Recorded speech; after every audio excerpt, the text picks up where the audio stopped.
देवताओं की शक्ति आपके शरीर में जागृत होने लगती है तो आप ये 11 काम स्वयं करने लगते हैं। चाहकर भी आप उन कामों को नहीं छोड़ पाते। ये आपके जीवन का हिस्सा बन जाते हैं और इन कार्यों को जो कराती है वो एक शक्ति कराती है, जो दैवीय शक्ति आपके शरीर में जागृत होना शुरू कर देती है। कोई भी दैवीय शक्ति आपके शरीर में ऐसे ही जागृत नहीं होती। जब आप पूजा पाठ शुरू करते हैं, कम मात्रा में आप एक दीपक लगाते हैं, एक आरती करते हैं, भोग देते हैं, तो धीरे धीरे करते करते आपको 1-2 महीने, 6 महीने, साल, 2 साल हो जाते हैं, 10-10 साल हो जाते हैं, तो धीरे धीरे वो ऊर्जा आपके घर के मंदिर और आपके शरीर में जागृत होनी शुरू हो जाती है। देखिए, घर के मंदिर में जो शक्ति जागृत होती है वो एक अलग कार्य करती है, जो आपके शरीर में शक्ति जागृत होती है वो एक अलग कार्य करती है। मैं दोनों के बारे में बता देता हूँ। सबसे पहले मैं आपको बता देता हूँ कि घर में जो शक्ति जागृत होती है आपके घर के मंदिर में, वो क्या कार्य करती है। जब आपके घर के मंदिर में शक्ति जागृत होती है, सकारात्मक शक्ति में बात कर रहा हूँ, जिसकी आप पूजा करते हैं, वो शक्ति आपके इष्ट देव भगवान शिव की हो सकती है, माता काली की, दुर्गा माता की, हनुमान जी की, किसी भी देवी देवता की हो सकती है, जो कि सकारात्मक है और ये आपके भले में है। तो जब आपके मंदिर के पास दैवीय शक्तियाँ जागृत होनी शुरू होती हैं तो सबसे पहला कार्य करती हैं आपके शरीर से, किसी भी आपके शरीर के, जो भी आपके घर परिवार में जो इसका भी शरीर है, उसकी वजह से नकारात्मक ऊर्जा को निकालना। आपके घर के अंदर से नकारात्मक ऊर्जा को निकालने का सबसे पहला कार्य करती है। आपके घर से नकारात्मक ऊर्जा नामक कूड़े को निकाल देती है और आपके घर को पवित्र करती है और सकारात्मक शक्तियाँ धीरे धीरे फिर उस घर में वास करना शुरू कर देती हैं। जिस घर में दैवीय शक्तियाँ जागृत होती हैं उस घर में कभी इस प्रकार की परेशानी नहीं होती, जैसे मियाँ बीवी में अब हो गया है कि तलाक तक की नौबत पहुंच जाती है। इस प्रकार की परेशानियां नहीं होती।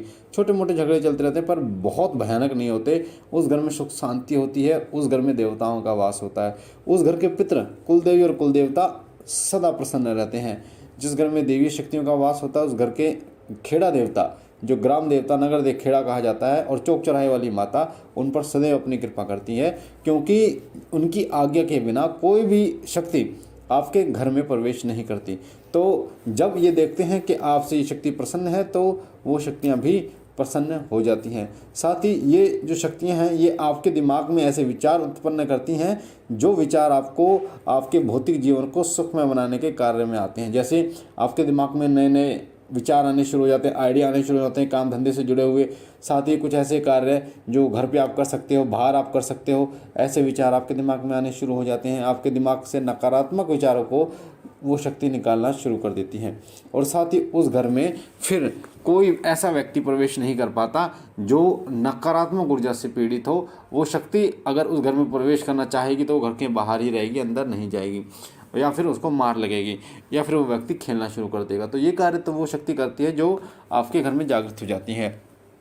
अब बात करते हैं कि जब आप वो 11 कार्य कौन से हैं जो आप करना शुरू कर देते हैं जब दैवीय शक्ति आपके शरीर में धीरे धीरे जागृत हो जाती है। जैसे मैंने आपको बताया कि आपके द्वारा की गई पूजा, छोटी सी पूजा, उससे धीरे धीरे दैवीय शक्तियाँ जागृत हो जाती हैं। सबसे पहला कार्य जो आप करना शुरू कर देते हैं वो करना शुरू कर देते हैं पूजा पाठ में वृद्धि करना शुरू कर देते हैं। मान लीजिए आप 10 मिनट पूजा करते थे तो आपका मन पूजा पाठ में इतना लग जाता है कि आप 1-1 घंटा पूजा करना आपको अच्छा लगता है, आपको उसमें आनंद आता है, आपको भजन कीर्तन सुनने में आनंद आता है, आपको आरती करने में आनंद आता है, प्रभु को निहारने में आपको आनंद आता है, आप अखंड ज्योत जलाने में विश्वास रखते हैं, आप नवरात्रों के पूरे व्रत करते हैं अखंड ज्योत के साथ, यानी पूजा पाठ का समय बढ़ा देते हैं। ठीक है, तो ये कार्य सबसे पहला आप करना शुरू कर देते हैं। दूसरा कार्य, आप दान करने में विश्वास करना शुरू कर देते हैं। आपका मन करता है कि आपकी चौखट पर जो भी आता है उसको उचित दान दो, जो वो मांग रहा है। जैसे आप पैसा मांग रहा है, पैसा दो, रोटी कपड़ा जो भी वो मांग रहा है वो आप दो। तो आप दान करना आपको अच्छा लगता है। मान लीजिए आप खाना खाने के लिए बैठे और आपको लगा कि कोई चिड़िया आपके पास आ गई, कोई पशु या पक्षी आपके पास आ गया, तो आप सब खाना उसको दे देते हैं। तो ऐसा दान की भावना आपके मन के अंदर विकसित हो जाती है।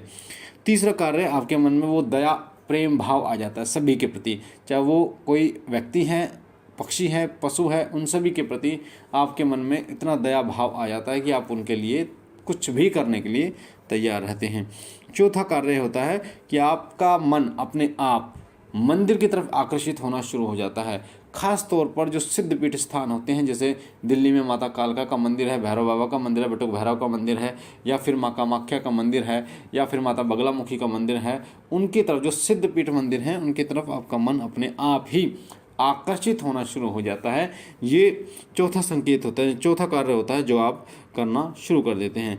पांचवा कार्य, आप बाइक चला रहे हैं, गाड़ी चला रहे हैं, कुछ भी कर रहे हैं, आपके अपने आप आपके मुख से कोई नाम निकलना शुरू हो जाता है, कोई मंत्र निकलना शुरू हो जाता है। जैसे ओम नमः शिवाय अपने आप ही आपके मन में नाम शुरू हो जाता है। साथ ही श्री राम जय जय राम या राम राम, इस प्रकार से जो मंत्र है वो आपके मन में चलना शुरू हो जाते हैं। साथ ही उस समय आपके अंदर जो विचार होते हैं, आप ये सोचते हैं कि ये जो खाली समय होता है, इस समय पर मैं प्रभु का नाम गुणगान करूं, ताकि अगर ऊपर जवाब देना पड़े तो मेरे पास उचित मात्रा में मेरा जेब जो है वो भरा हो पुण्यों से, ताकि मैं निकाल कर दिखा सकूं कि मैंने क्या पुण्य किए हैं। जो छठा कार्य है वो है कि आप चाहकर भी गुस्सा नहीं कर पाते, गुस्से पर आपको इतना कंट्रोल हो जाता है, आपको जल्दी गुस्सा नहीं आता। ये क्यों होता है? ये उसी शक्ति के कारण होता है जो आपके शरीर की समस्त संवेदनाओं को नियंत्रित करती है, तो उसके कारण आपको गुस्सा नहीं आता। जो फिर आपको क्या होता है कि आप प्रेम भाव रखना शुरू कर देते हैं। फिर सातवां कार्य है वो है आपके शरीर में आपको गर्मी लगना। आपके शरीर में आपको इतना गर्माहट महसूस होती है, क्योंकि जो वो शक्ति है वो जब आपके शरीर में विकसित होनी शुरू हो जाती है, उत्पन्न होनी शुरू होती है, तो उसका स्वभाव गर्म होता है, तो जिससे आपका शरीर गर्म होना शुरू हो जाता है, जिससे आपको ऐसा महसूस होता है कि आपको गर्मी लग रही है। साथ में आठवीं जो कार्य है वो आप करना शुरू कर देते हैं कि अगर आप 12 बजे सोए हों, 1 बजे सोए हों या 2 बजे सोए हों, पर आपकी आंख खुली ब्रह्म मुहूर्त में ही है, खुली 4 से 5 के बीच ही है। चाहे आप 1 घंटे की नींद आप लेते हैं, चाहे कितने भी नींद आप लेते हैं, तो आप उठते हैं ब्रह्म मुहूर्त में, क्योंकि वो जो शक्ति होती है वो शक्ति आपको उठाती है, क्योंकि ब्रह्म मुहूर्त में समस्त शक्तियों का वास होता है, समस्त शक्तियों का प्रभाव धरती लोक पर होता है। जिस प्रकार से जब सूर्य निकलता है तो सूर्य की किरण का प्रभाव सबसे ज़्यादा धरती लोक पर होता है, गर्मी बढ़ जाती है। उसी प्रकार से ब्रह्म मुहूर्त के समय में दैवीय शक्तियों का प्रभाव धरती लोक पर होता है और दैवीय शक्तियाँ अपना पूरा विस्तार करती हैं, तो उस समय आपकी आँखें खुलती हैं। जो अगला 9वां जो कार्य है वो है आप सच बोलना शुरू कर देते हैं। आप चाहकर भी आपसे झूठ नहीं निकलता। कोई आपसे कह रहा है कि ऐसा बोल दो, आप चाहकर भी नहीं बोल पाते, आपको अंदर से गिलानी महसूस होती है कि मैं किसी के लिए गलत कर रहा हूँ, कोई कुछ कार्य ऐसा है जो मैं गलत कर रहा हूँ, तो ये कार्य आप करना शुरू कर देते हैं, यानी कि सच बोलना शुरू कर देते हैं। ये 9वां कार्य है। 10वां कार्य है कि धर्म और अधर्म की जुड़ी बातें हैं उन पे आपका ध्यान ज़्यादा जाता है। जो धार्मिक चीज़ें होती हैं उनकी तरफ आप आकर्षित हो, चाहे धार्मिक कोई पुस्तक है, चाहे धार्मिक कोई सीरियल है, धार्मिक कोई फिल्म है, या धार्मिक कोई व्यक्ति है, धार्मिक कोई कपड़े हैं, या धार्मिक कोई वस्तु है, उसकी तरफ आप इतना आकर्षित होते हैं कि उसको खरीद लेते हैं, उसको पढ़ते हैं। इस प्रकार से जैसे शिव महापुराण आप पढ़ना शुरू कर देते हैं, या कोई मंत्रों की किताब आप ले लेते हैं, उन मंत्रों को पढ़ना शुरू कर देते हैं। इस प्रकार से आकर्षित आप होना शुरू कर देते हैं। और जो 11वां सबसे महत्वपूर्ण कार्य है वो है कि आप के हृदय में अपने माता पिता के प्रति वो भाव उत्पन्न हो जाता है कि आप माता पिता को ईश्वर मानना शुरू कर देते हैं। सुबह उठकर उनके चरण वंदना करना, उनसे प्रेम से बोलना, उनकी जो चाहे वो वस्तु ला के देना, सबसे पहले अपने हाथ से उनको खाना खिलाना, एक बच्चे की तरह उनका आप ध्यान रखते हैं। तो ये जो सभी गुण हैं ये उसी व्यक्ति के अंदर आते हैं जिसके शरीर के अंदर दैवीय शक्तियाँ उत्पन्न होना शुरू हो जाती हैं। ये वही व्यक्ति कार्य करता है जिसके अंदर दैवीय शक्तियाँ उत्पन्न हो जाती हैं, तो वो व्यक्ति इस प्रकार के कार्य करना शुरू कर देता है। तो अगर आपके अंदर भी ऐसा कुछ होता है, आप भी ऐसे कार्य करना शुरू करते हैं, तो इसका मतलब दैवीय शक्ति आपके शरीर के अंदर जागृत होनी शुरू हो गई। तो आप अपनी पूजा पाठ का स्तर बढ़ा दीजिए, मंत्र जप करना शुरू कर दीजिए, और जितना हुआ है आपके खाली समय में आप नाम जपिए, उस मंत्र को जपिए, जिससे कि आपको और ज़्यादा अनुभव हो और ईश्वरीय दर्शन आपको हो पाए।